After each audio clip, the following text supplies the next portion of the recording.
Woman Who Chat is sponsored by Grow Radio. Grow Radio is an online radio station dedicated to bringing you a different podcast on the hour, every hour. I'm proud that Woman Who Chat is played on Grow Radio every Tuesday at 3 p.m. and Friday at 8 a.m. and to be a part of their podcasting community. If you want to listen to the station, explore their shows, check out many of the blogs to improve your podcasting skills, or get your podcast onto Grow Radio, head over to growradio.uk today. Welcome to Woman Who Chat, and today I'm chatting to Jay Gosal of TaxAssist Accountants from Coventry. So Jay, it's great to have you on the podcast, and I'm going to ask you a little bit about your story, what you do now, and then I'm going to pose a few questions to you because obviously accountants are a wealth of knowledge, and I know that some of our listeners will benefit from some of your advice. So first of all, tell us what you do now. Well, firstly, Sandra, thank you for having me. It's a pleasure to be here. So what I do at the moment is, I've set up my accountancy practice back in 2020 here in the Charles Moore area of Coventry. And our primary focus is to help small to medium enterprises with all things accountancy and tax, as well as personal individuals. So in a nutshell, that's what I'm doing at the moment. Well, having just come out of the tax season. So yeah, just catching my breath, to be honest, at the moment. But in a nutshell, that's what we do. So at the time of recording this, we've just finished that January the 31st deadline. Yes. And, you know, if you are in business and you're doing your accounts, whether you're sole trader or company, everybody has to file their personal tax return and pay their tax by the 31st of January. So is it still the case that people come with carrier bags full of receipts, or is that long gone now? Oh, no, it's still very much the case. Just to put it into context, a week before the deadline, we had somebody literally come with a bag full of receipts and folders. And, we try our best to get it digitalized and turn around, but it's more of an educational piece now. So whilst we're happy to take on the paper that comes initially, but then it's onboarding them to making tax digital and getting them on apps just to sort of make their lives easier as well and get some time back so they can do more quality and quality added tasks with their time. Now, it's interesting because I hate my accounts. I've made no secret of that. I find them a chore, and, I'm quite happy to hand them over to my accountant. When I had my solicitor's practice, I used to have a bookkeeper as well because there was just so many transactions. But people start a business and then they start trading, and then they suddenly think, or they hear from somebody, oh, I need to do my tax. How do I do that? So what's the first thing that they probably need to do when they start trading? I think depending on which entity they choose to trade, it's really important just to reach out and speak to any accountant just to get some advice. Like most practices like mine, we'll do an initial discovery session where we'll guide somebody and make sure that they are on the right path. It's not a come talk to us and sign up, not by any means. So if they're a sole trader, so not a limited company, then they need to register for a UTR. So then they will file their tax return accordingly via that. If they're a limited company, then they will have different set of dates that they're governed by, and that will typically depend on when they've incorporated in the year as to what those deadlines will be. So it very much differs. Yeah. And, I set up my business so that in fact, I changed my dates because I love working in 90-day quarters. So, and that for me, that's spring, summer, autumn, winter. I love starting my financial year on the 1st of April. It aligns with the tax year somewhat. And I think psychologically, it goes in those sort of January, February, March, and that's my year end. Whereas I know for my corporation tax, my year end is December. So it sort of throws you off, and then you have to pay your tax by January, and some by December, some by January. And I've been sharing with people this month, because my theme is all about financials, it's right to put some money aside, isn't it? All the money you get isn't yours. No, absolutely not. And that's a great piece of advice as well, Sandra, just to keep putting it away in a pot, about 20 to 30%, depending on your income levels and how much you actually need to live off. So when you do get your tax bill, you've already got that cushion, that buffer. And again, depending on how you trade, you'll have different obligations to pay. So for example, a sole trader, you'll have your tax to pay, but you may also have payments on account, which impacts your cash flow. And this has caught so many people out. And you don't necessarily need to be a sole trader for this. You could be a landlord. It all just depends on where your numbers fall and if you trigger those rules. So basically, what payment on account means is, for some of your audience, if they don't know, you have to pay an additional 50% of your tax that's owed by the 31st of January, and then the remaining 50% by the 31st of July. So you really need to plan and have your cash flow put to one side. And again, if you're a limited company, you'll have corporation tax and you've got 9 months and 1 day to pay that over to HMRC after your year-end filing date. But there's no payments on account here. So it just, again, differs depending on your trading entity. Yeah, I love the 1 day. Yes, very generous of them. They give you that extra day. What annoys me with Yeah. HMRC, and no offense to any HMRC employees who are listening, it's not personal, is that if you owe them money and you don't pay it, they charge you interest. If they owe you money, it takes forever to get back, and they don't give you a penny interest, do they? It can be quite time consuming to get it back. But if, for example, you pay your corporation tax ahead of time, then you do see some benefit of interest coming back to you. So it kind of works a little bit both ways, but more so their way, in their favour. And someone once told me to think of the taxman as your friend, because the more tax you pay, it means you're doing well. It means your business turnover is good and your profit is good. If you've got to pay tax, that means you're doing well at your business. Absolutely, it's a sign of growth, and that shouldn't be looked at as a negative. So a lot of people have this negative mindset around tax. And I think, if tax is owed, you should pay it, but it's all about being tax efficient, making sure you're claiming for the expenses that you can claim, and you're forward planning to help with future tax. So really, it can work to your advantage as well if you're on top of your numbers. But absolutely, it's a sign of growth. Yeah. Now, I'm sure that one day you weren't born into this world as an accountant. So do tell us, what was your background? What's your backstory? And what did you want to be when you grew up? Right, it was definitely not an accountant. So I was always very unsure of what I wanted to do. I was kind of just going with the flow, if you like. So my family have always been in business, and my parents, they had a chip shop, and I always used to sort of do my dad's paperwork ready for his accountant. And even at that point, I only did it because he didn't like doing paperwork. I had no passion for being an accountant. And as I went through university and came out the other side, so just to put it into context, my degree was computer science, and that was around the IT millennium time. And once I graduated, the bubble popped. So now it was like, what do I do now to make myself more marketable? Because IT is no longer the in thing. So I did finance, because everyone's going to need a finance person at some point. And then I just accidentally fell into roles that were very analytical within a finance department. And then one thing led to another. And I suppose the deciding factor for me to become an accountant was, at the time when I was getting divorced, I had a young daughter. She was 2 years old. And I just thought to myself, I need to stabilize my finances so I can provide her a good future. So that's when I actually started studying for my CIMA when she was 2, so back in 2010. And then because of my prior history with my education, I was able to get through it quite quickly because I had a lot of exemptions from the MBA that I'd done in finance. And then it just went from there, really, very much in the corporate world, very commercial environment, so very salesy. How are the numbers performing? What's the profit like? Have we hit the numbers? Very stressful environments, but I love that about it. And in particular, my role became, or wherever I worked, it was very much helping non-finance people understand their numbers and own their numbers. And that's what really lit me up, when somebody actually understood it and what it meant in the bigger picture.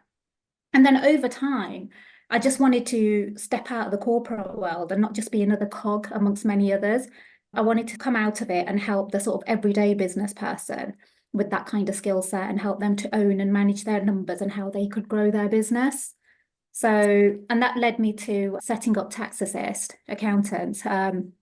And we are part of a bigger franchise. So some of your audience may be aware of us. But what that allowed me to do was just hit the floor running, because the infrastructure is already there. I'm not reinventing the wheel. And there's a lot of benefits that I could bring straight away to the clients that we work with. And I think that's the thing, the same with solicitors, practice accountants, heavily regulated industry. And, I think TaxAssist, from my knowledge, basically you've got all that back office there, you've got that compliance there. Absolutely. And you've got somewhere you can go to ask questions. Oh, yes, absolutely. So sometimes we'll get something that's a bit out of the box, out of the ordinary. So it's just good to have another technical expert that can assist. So for example, I'll know most things as a chartered accountant, but there will be something I've not come across. And again, the beauty of the franchise is we are held to account on our CPD. We have to attend training technical days as well, just to make sure we're keeping up to date with the changing regulations. So we can always offer the right advice to our clientele. So that's the other reason by, being part of a franchise just makes it really much more easier to help the everyday person. Just coming back to something you just said there, Mhm. you said you're a chartered accountant. Yes. Now, there are different accountants, aren't there? And people need to be aware of this, don't they? Yes. So anybody can call themselves an accountant if you like. They could have done their AAT and get to become a licensed accountant. Whereas chartered accountant, so I'm a CIMA qualified chartered accountant. So we have to go through a whole rigor of exams, do a professional logbook, make sure we've got 3 years worth of experience in all the right areas, get that signed off by an accredited organisation or individual. And we constantly have to stay on top of our CPD and pay an annual membership to keep our letters. We can also get audited at any point. And a couple of years ago, I was randomly selected. Oh, well. So then I had to give a whole host of information to say, yes, I am up to date with my CPD and I can keep my letters. Whereas somebody who's not a qualified chartered accountant doesn't necessarily have to do all of that. It's not mandatory. It's up to them whether they choose to stay up to date or not. And like you alluded to earlier, we are heavily regulated, and it's so important that we are up to date with what's going on. Yeah. So Yeah. obviously your business, you started, you said in 2020. Was that mid-pandemic or pre-pandemic? No, it was almost day one of the pandemic. So it was all agreed back in 2019. So it wasn't a knee-jerk reaction. And as part of our training, we have to undergo like a 6-week training program just to make sure we're fully immersed with the brand, etc. And my go live date just happened to be the 31st of March, which is literally, I think, a week after or the week we went into lockdown. So it was very testing times at that point. But yeah, it's been very interesting. I've learned so much from that, and we're still here 4 years on, so we must be doing something right. Perfect. Love that. Yeah. Love that. So what motivates you? What makes you, what drives you? What makes you get out of bed in the morning? Gosh, other than my 1 hour drive every morning. So my real motivation is my daughter, really, fundamentally, is to be a role model to her. That's what really drives me to achieve and to do better. Even though she's got no interest in finance whatsoever, and as said, she's not being an accountant. But it's getting to work and building a business and helping people. That's what I like, whether it's a simple question, because a lot of people don't know a lot of things, about filing tax returns or even if they need to do one. So it's just nice to be able to help somebody and put them on the right path. Mm. Um, so yes, and at the moment, this year, my big goal, what's really driving me, is to set my practice up how I want it to work, so it's more automated, so we're more efficient. So the team and I, we can give that value added service to our clients and sort of grow the business, if you like. If we're streamlined, that will allow us to do that. So that's really keeping me going at the start of February now that we got out of January. So yes. Yeah. And I think it's that sort of deep breath after all those Mm. tax returns, but then you go straight back onto it because the next year's cycle starts, I imagine. Yeah. Yes, but you'll be surprised at how many people will leave it till the last minute. So, you do get your early birds that just like to get it done and dusted, which is great because if we talk about the self-assessments, you can file that anytime after the 6th of April. Mm. If you file it in May, you'll know your tax position, but you don't need to pay anything until the following 31st of January. So you've got all that time, Yeah. to get the money together if you haven't had a chance to put it aside. So yeah, so that's one piece of advice I'd give to your listeners is the sooner the better, really. It doesn't necessarily mean you have to pay when it's submitted. Yeah, and I'll share something with you. Mm. I made a promise to myself when I started this business that I would be a 1st of April person. So my tax year finishes on the 31st of March, and I get it off my desk onto my accountant on the 1st of April. Oh, And wonderful. it's a huge sense of achievement for me, but it means they can do it during their downtime, as it were. Mm. And it means that it's off my desk and onto theirs. And as you say, I know my tax position Mm. early, so I've got that time. If the money's not there or I haven't allocated the cash or whatever, I know what my position is and I know what is mine and what isn't mine. So it does make it that much clearer. And yeah, it is a bit of a finish finish the finances on that day and the next day, but it's just something I've got into the habit of doing, and it's now become a bit of a challenge with myself. And it's almost I make the promise and I think, right, I've got to do it now because I said. But yeah, I get a huge thrill, sadly, out of submitting my accounts on the 1st of April. We get many thrills in doing that, trust me. So yeah, I could share your joy. But no, that's great. So if I can ask you, Yeah. how is it that you're so efficient to get it off to your accountant? You know, you must be doing things as the year's going on to make sure you're on top of your paperwork. Yeah, and I I've shared this before. I use a piece of software. Mm, I use Free Agent because it okay. comes free with my banking with NatWest, and I found it very easy to use, and it remembers things. Mm, So when I come to do my month-end reconciliation, which I don't particularly like doing, but I do and I keep on top of, when I get to that month end, it's remembered a lot of things. So all I have to do is go down and check it and say, yes, you're right with that. Yes, you're right with that. And the more I input, the more it remembers. So it knows what's vatable, what's exempt, what's mm, zero rated. So it does that automatically. And I just have to reconcile. So because I'm reconciling monthly as the year goes on and dealing with any anomalies or anything that's different, by the time it gets to the 31st of March, I've only got to do that month. yeah. I haven't got to go back. So basically, I do that month as usual, and then my accountant's got a login. I say, send this bank statements over to you. Done. Mm, You know, absolutely. and everything's in folders. I share the folders with them for the bank statements, and it is all done. So yeah, I think it's not making it a big thing. I Mm, think yeah, and I think, yeah, tapping, so tapping into it monthly, I think, is the key. oh, brilliant. And, you know, the two key takeaways there are one, technology, which has made life so much more easier, you know, Mm, to streamline, you know, the flow of information. And as you just said, now it's more mindset, you know, it's making it not a big deal.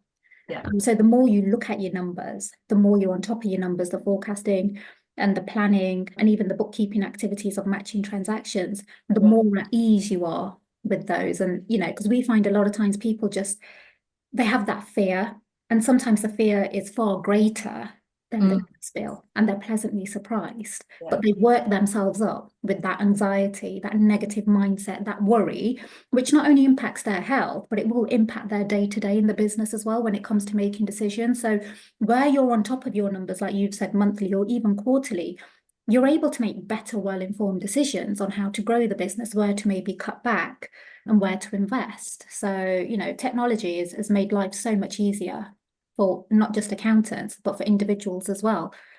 yeah. And I will say this. I think it's very naive to think you can do all your accounts yourself. I remember when I first started my first business, I had to have a very heavy duty IRIS accounting system. It Yeah. was a requirement of the SRA, which is the Solicitors Regulatory Authority. So when I moved into this business, I thought, oh, I don't need all that. I can do it on a spreadsheet. I think I lasted about 6 weeks. And then I thought, I can't do this. And then I had to manually input all those transactions onto my software. And I think if I hadn't gone through, because I used to have a bookkeeper, I used to Mm. have my account, so I didn't really touch the accounts.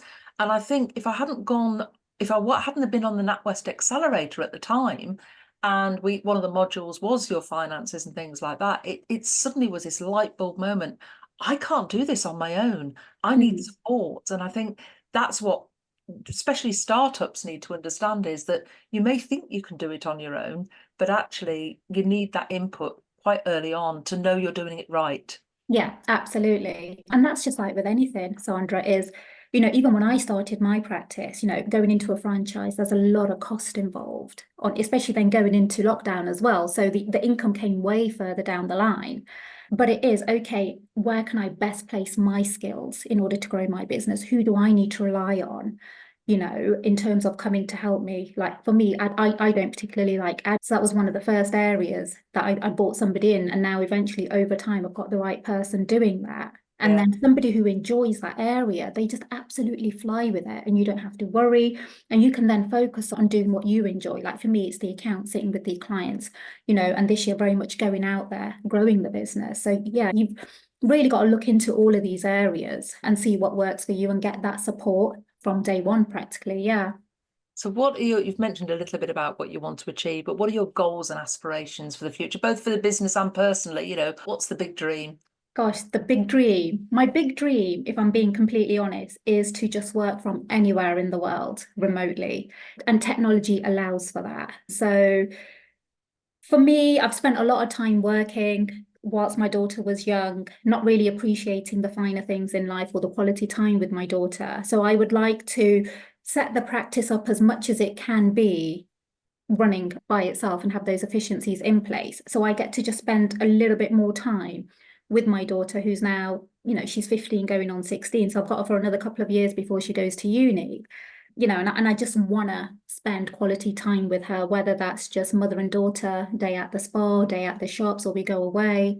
Because I just think that time will not come, well, it's definitely not going to come back. Whereas you can always make money will come, money will go.